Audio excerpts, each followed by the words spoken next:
अगस्त को मानगढ़ धाम में राहुल गांधी की सभा। राजस्थान में विधानसभा के कुछ ही माह रह गए हैं। भाजपा अपने केंद्रीय नेतृत्व के जरिए चुनावी शंखनाद कर चुकी है। अब चुनाव को लेकर कांग्रेस पार्टी 9 अगस्त आदिवासी दिवस पर अपना चुनावी शंखनाद करेगी। इसमें खास बात यह है कि यह सभा 4 राज्यों के आदिवासियों के सबसे बड़े आस्था के धाम मानगढ़ में हो रही है। सभा में कांग्रेस नेता राहुल गांधी और कांग्रेस राष्ट्रीय अध्यक्ष मल्लिकार्जुन खड़गे आने वाले हैं। इसको लेकर मेवाड़ में कांग्रेस पार्टी तैयारी में जुटी है। लगातार बैठक की जा रही है और कार्यकर्ताओं को दिशा निर्देश दिए जा रहे हैं। दिल्ली AIIMS में भर्ती हुए रमन सिंह। छत्तीसगढ़ के पूर्व मुख्यमंत्री व भाजपा के राष्ट्रीय उपाध्यक्ष डॉक्टर रमन सिंह ने अपने स्वास्थ्य से जुड़ी जानकारी साझा की है। उन्होंने बताया कि वह पिछले कुछ दिनों से दिल्ली में ही हैं और कुछ स्वास्थ्य कारणों से उन्हें दिल्ली के एम्स अस्पताल में भर्ती होना पड़ा है। पूर्व सीएम ने अपने शुभचिंतकों से परेशान न होने को कहा है। इसके अलावा उन्होंने बारिश के दिनों में भी सभी से अपना ज्यादा ख्याल रखने को कहा है। गुरुग्राम हिंसा में सीतामढ़ी के हाफिज मोहम्मद शाद की हुई मौत। हाफिज मोहम्मद शाद का शव बुधवार को घर पहुंचते ही परिजन में कोहराम मच गया। सैकड़ों की तादाद में ग्रामीण उसके घर पहुंचकर परिजन को ढांढस बंधाने की कोशिश करने लगे। बुजुर्ग पिता मोहम्मद मुश्ताक उर्फ लड्डू और माता सनोवर खातून का रो रो कर बुरा हाल है। दोनों अब भी बदहवास हैं। बता दें कि अभी हाल ही में हाफिज मोहम्मद शाद गुरुग्राम के मस्जिद में नायब इमाम बना था। बीते दिनों कुछ असामाजिक तत्वों ने मस्जिद में घुसकर 3 लोगों की हत्या कर दी थी, जिसमें नायब इमाम मोहम्मद शाद भी शामिल था। सांसद सुशील कुमार मोदी का बड़ा बयान। ज्ञानवापी मस्जिद में ASI सर्वे को हरी झंडी मिल गई है। गुरुवार 3 अगस्त को इलाहाबाद हाई कोर्ट की ओर से मुस्लिम पक्ष की याचिका को खारिज करते हुए परिसर के ASI सर्वे को हरी झंडी दे दी गई है। मुस्लिम पक्ष को बड़ा झटका लगा है। इस पर प्रतिक्रियाएं भी सामने आने लगी हैं। बिहार के पूर्व उप मुख्यमंत्री और राज्यसभा सदस्य सुशील कुमार मोदी ने बड़ा बयान दिया है। सुशील कुमार मोदी ने कहा कि हाई कोर्ट का फैसला जो आया है उस पर टिप्पणी करना ठीक नहीं होगा। अगर हाई कोर्ट ने ये कहा है कि ASI सर्वे जारी रहेगा तो हम इस निर्णय का स्वागत करते हैं। इंतजार कीजिए कि क्या रिपोर्ट आती है। नूह हिंसा पर कपिल सिब्बल ने जनता से पूछे 3 सवाल। हरियाणा के मेवात जिले के नूह में हिंसा भड़कने के 3 दिन बाद देश के चर्चित अधिवक्ता और राज्यसभा सांसद कपिल सिब्बल का एक ट्वीट सोशल मीडिया पर तेजी से वायरल हो रहा है। उन्होंने अपने ट्वीट में कहा कि नूह हिंसा को लेकर सभी को विश्व हिंदू परिषद और बजरंग दल से सवाल पूछने की जरूरत है। उन्होंने अपने ट्वीट में इस बात का भी जिक्र किया है कि ये सवाल हमें सामूहिक रूप से दोनों संगठनों के नेताओं से पूछने की जरूरत है। नंबर 1, क्या विश्व हिंदू परिषद और बजरंग दल सांप्रदायिक हिंसा के एक समान फैक्टर हैं? नंबर 2, भारतीय जनता पार्टी नेतृत्व के शीर्ष अधिकारी सांप्रदायिक नरसंहार के ऐसे कृत्यों पर चुप क्यों रहते हैं? नंबर 3, इससे किसे लाभ होता है? ड्रोन से एंटी लार्वा का होगा छिड़काव। राष्ट्रीय राजधानी दिल्ली में भारी बारिश और बाढ़ जैसे हालात के बाद इस बार डेंगू, मलेरिया और चिकनगुनिया के अधिक संख्या में मरीज अस्पतालों में आ रहे हैं। इसको देखते हुए दिल्ली स्वास्थ्य मंत्रालय की तरफ से अस्पतालों का निरीक्षण और बैठकों का दौर लगातार जारी है। इसी बीच दिल्ली के स्वास्थ्य मंत्री सौरभ भारद्वाज ने बैठक के दौरान चिकित्सकों को कोविड के तर्ज पर डेंगू के लिए 5% बेड रिजर्व रखने को कहा है। इसके अलावा प्रतिदिन कोविड की तरह डेंगू केस के बारे में भी रिपोर्ट देने का निर्देश स्वास्थ्य विभाग को दिया गया है। अच्छी तरह से सुनियोजित थी नूह हिंसा, सत्यपाल मलिक। हरियाणा के नूह में विश्व हिंदू परिषद की यात्रा के दौरान हुई हिंसा को लेकर जम्मू कश्मीर के पूर्व राज्यपाल सत्यपाल मलिक ने बीजेपी सरकार पर जोरदार हमला बोला है। मलिक ने ट्वीट करते हुए कहा, नूह में झड़पें अच्छी तरह से सुनियोजित हैं। 2024 के चुनाव से पहले ऐसी बड़ी हिंसा की और संभावना है। अगर इन सत्ताधारी लोगों पर काबू नहीं पाया तो पूरा देश मणिपुर की तरह जल जाएगा। आदिवासी महिला को बंधक बनाकर किया गया रेप।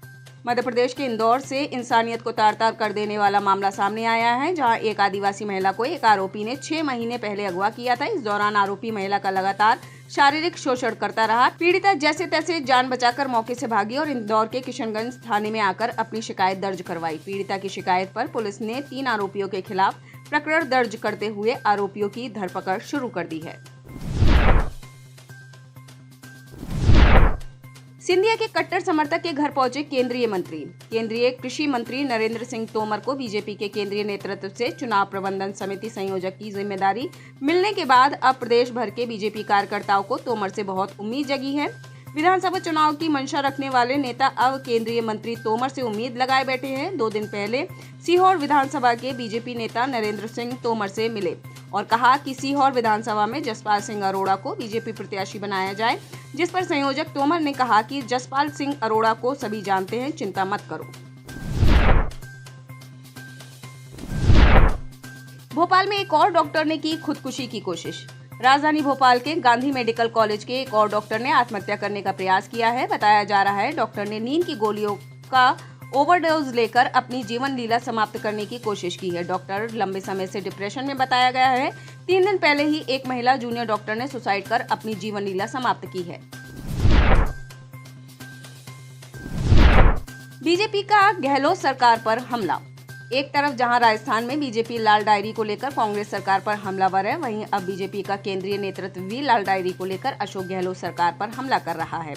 उसी कड़ी में बीजेपी के राष्ट्रीय प्रवक्ता सुधांशु त्रिवेदी ने कहा कि लाल डायरी के पन्ने अब बाहर आ गए हैं और जो कुछ उसमें लिखा गया है उसके बाद कांग्रेस के लोगों को शर्मसार हो जाना चाहिए। ये बेहद दुखद घटनाक्रम है। सनी देओल ने लगाए हिंदुस्तान जिंदाबाद के नारे। भारत पाक की सरहद से सटे पश्चिमी राजस्थान के जैसलमेर जिले के प्राचीन तनोट राय मंदिर में बुधवार को बीजेपी सांसद और फिल्म अभिनेता सनी देओल अपनी आगामी फिल्म गदर 2 के प्रमोशन के लिए पहुंचे। गदर 2 आगामी 11 अगस्त को रिलीज होगी। इस फिल्म का दर्शक बेसब्री से इंतजार कर रहे हैं। इसके पहले पार्ट में सनी देओल ने तारा सिंह के रोल में अमिट छाप छोड़ी थी, जहाँ उन्होंने पाकिस्तान में हिंदुस्तान जिंदाबाद के नारे लगाते हुए दर्शकों में जोश पैदा कर दिया। इस फिल्म के प्रमोशन के दौरान सनी देओल ने गदर 2 की कामयाबी के लिए लोगों से अपील की है। नूह में देर रात मस्जिद को फूंका। हरियाणा के नूह जिले में एक मस्जिद को आग लगा दी गई, जबकि एक अन्य मस्जिद में शॉर्ट सर्किट के कारण आग लग गई। पुलिस ने गुरुवार को बताया कि दोनों घटनाएं बुधवार रात करीब 11:30 बजे हुई हैं और इनमें कोई हताहत नहीं हुआ है। एक मस्जिद विजय चौक के निकट और दूसरी एक पुलिस थाने के पास स्थित है। दोनों मस्जिदों को थोड़ा नुकसान पहुंचा है। गुरुग्राम में 4 अगस्त को खुले में नहीं होगी नमाज। हरियाणा में हिंसा भड़कने के बाद से ही पुलिस हाई अलर्ट पर है। चप्पे चप्पे पर सुरक्षा बलों की टुकड़ियों को तैनात किया गया है। सभी संवेदनशील जगहों पर कड़ी निगरानी की जा रही है। किसी भी वजह से हिंसा दोबारा न भड़के, इसीलिए सोशल मीडिया पर भी पैनी नजर रखी जा रही है। इन्हीं सब कोशिशों के बीच गुरुग्राम इमाम संगठन ने सख्त कदम उठाया है। इमाम संगठन के चीफ ने गुरुवार को कहा कि गुरुग्राम में 4 अगस्त को खुले में नमाज नहीं होगी और न ही कोई मस्जिद जाएगा। सभी लोग घर से नमाज अदा करेंगे। वेतन वृद्धि की मांग पर मुंबई में बसों की हड़ताल। मुंबई में सार्वजनिक परिवहन निकाय द्वारा नियुक्त निजी बस संचालकों के कुछ और अनुबंधित कर्मचारी वेतन वृद्धि की मांग को लेकर चल रही हड़ताल में गुरुवार को शामिल हो गए, जिसमें बृहन्मुंबई विद्युत आपूर्ति एवं परिवहन की बस सेवाएं प्रभावित हुई। अधिकारियों ने यह जानकारी दी। वेनेजुएला की ब्यूटी क्वीन की दर्दनाक हादसे में मौत। वेनेजुएला की ब्यूटी क्वीन कही जाने वाली एरियाना बिएरा की एक सड़क हादसे में घायल होने के बाद मौत हो गई। वह 26 साल की थी। बिएरा बीते 13 जुलाई को ऑरलैंडो में एक हादसे का शिकार हुई थी, जब उनकी गाड़ी एक ट्रक से जा टकराई थी। हादसे में गंभीर रूप से घायल होने के बाद बिएरा का हफ्तों से इलाज चल रहा था, लेकिन उन्हें नहीं बचाया जा सका। सिंगापुर में 10 दिन के भीतर 3 लोगों को दी गई फांसी। सिंगापुर में गुरुवार 3 अगस्त को मादक पदार्थों की तस्करी के मामले में एक 39 वर्षीय व्यक्ति को फांसी दी गई। इस सजा के साथ ही 10 दिनों के अंदर सिंगापुर में 3 लोगों को फांसी पर चढ़ा दिया गया। अधिकारियों ने इस बात की जानकारी दी। मौत की सजा पाने वाले युवक की पहचान मोहम्मद शालेह अब्दुल लतीफ के रूप में हुई है, जिसे 2019 में 55 ग्राम हेरोइन के साथ पकड़े जाने पर मौत की सजा सुनाई गई थी। नाइजर के नए सैन्य शासक ने दी पड़ोसी देशों को धमकी। नाइजर के नए सैन्य शासक जनरल अब्दुल रहमान तिच्चानी ने पड़ोसी देशों और अंतर्राष्ट्रीय समुदाय को उनके देश में हस्तक्षेप नहीं करने की चेतावनी दी है। बुधवार 2 अगस्त को नेशनल टेलीविजन पर नाइजर के नए सैन्य शासक ने पड़ोसी देशों को हिदायत देने के साथ ही देश के लोगों से रक्षा के लिए तैयार रहने का आह्वान किया। टीवी पर राष्ट्र को एकता का संदेश देते हुए जनरल अब्दुल रहमान तिच्चानी ने कहा कि यह समय हम सबके एकजुट होने का है। नाइजर के लोग एकजुट होकर उन सभी को हराएं जो हमारे देश को अकथनीय पीड़ा पहुंचाना चाहते हैं। लैंडिंग के वक्त विमान के टायर में लगी भीषण आग। डेल्टा एयरलाइंस के विमान में उस वक्त अफरा तफरी मच गई जब यात्रियों को खबर मिली कि प्लेन के टायरों में आग लग गई है। घटना बुधवार की है। यह हादसा तब हुआ जब बोस्टन से उड़ान भरने वाली डेल्टा फ्लाइट अटलांटा में लैंड कर रही थी। लैंडिंग के दौरान ही विमान के टायरों में विस्फोट हो गया और अटलांटा के हर्ट्सफील्ड जैक्सन अंतर्राष्ट्रीय हवाई अड्डे पर 190 यात्रियों को जैसे तैसे सुरक्षित निकाला गया। राहत और बचाव कार्य के दौरान एक यात्री घायल भी हो गया।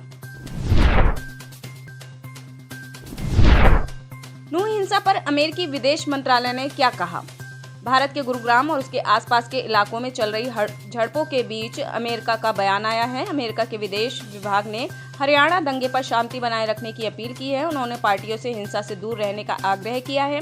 अमेरिकी विदेश विभाग के प्रवक्ता मैथ्यू मिलर ने बुधवार 2 अगस्त को प्रेस कॉन्फ्रेंस संबोधित करते हुए कहा कि मैं झड़पों के संबंध में कहूंगा कि शांति बनाए रखें और हिंसक कार्यों से परहेज करें। आप इस खबर के बारे में क्या सोचते हैं? हमें कमेंट सेक्शन में बताएं। साथ ही ब्रह्मास्त्र न्यूज़ को सब्सक्राइब और शेयर भी जरूर करें।